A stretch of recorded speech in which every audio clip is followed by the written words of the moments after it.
Coucou tout le monde, j'espère que vous allez bien. On se retrouve aujourd'hui pour une toute nouvelle vidéo. Donc voilà, j'espère que ça va vous plaire. Je vous laisse tout de suite avec la suite.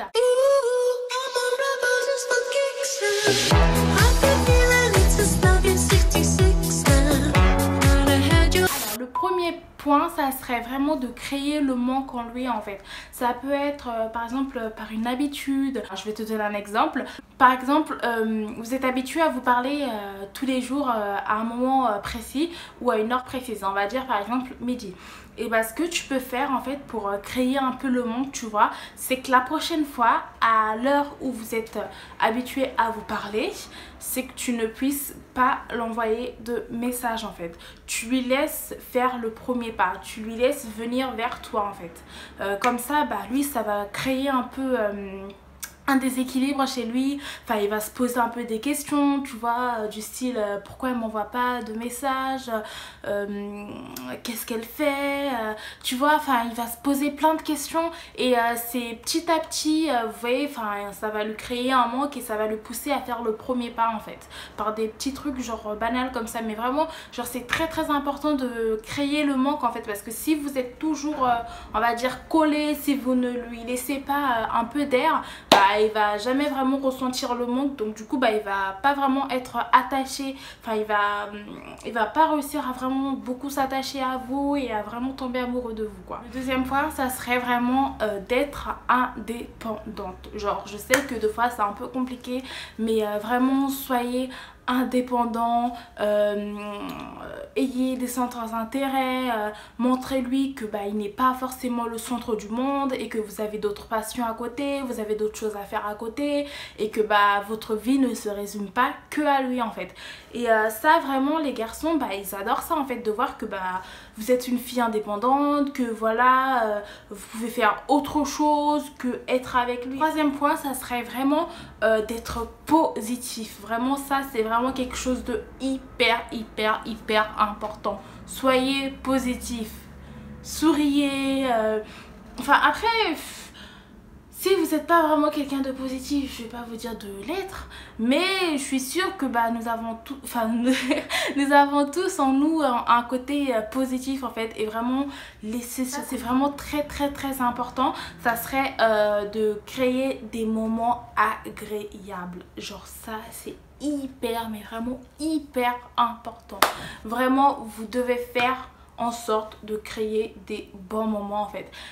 Ce que vous devez vous dire en fait, c'est que à chaque fois, ou au moins très souvent, que vous allez vous voir en fait, ça doit être un bon moment en fait, des moments vraiment mémorables en fait, qui va lui rester en tête.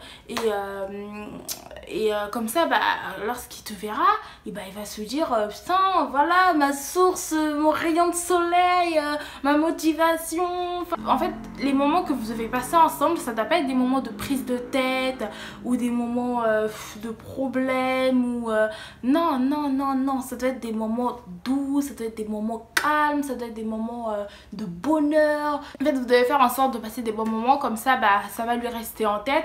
Et puis le fait de passer des bons moments ensemble, du coup bah, ça l'incite à passer beaucoup plus de temps avec vous. Donc qui dit beaucoup plus de temps dit beaucoup plus de complicité. Donc ça c'est vraiment très important, de créer de la complicité, d'avoir des bons moments de joie, de bonheur. Oh, je vous vois, je tutoie, c'est pas grave. J'arrête pas de vous voyer, de tutoyer, bref. Je sais pas pourquoi mais j'ai du mal à tutoyer, bref c'est pas grave. Tu dois vraiment créer des moments de confiance, c'est vraiment très important. Surtout pour les garçons, parce que les mecs en fait ils ont pas cette facilité comme nous les filles à dévoiler leurs sentiments, à parler de leur vie. Ça c'est quelque chose un peu plus compliqué chez les gars. Donc essayez vraiment de toucher ça en fait. Si vraiment vous touchez ça, c'est bien, vous êtes sur la bonne voie. Enfin plus vous allez créer des moments de confiance, plus bah, il va se confier à vous, il va vous dire ses peurs, ses doutes, ce qu'il veut pas.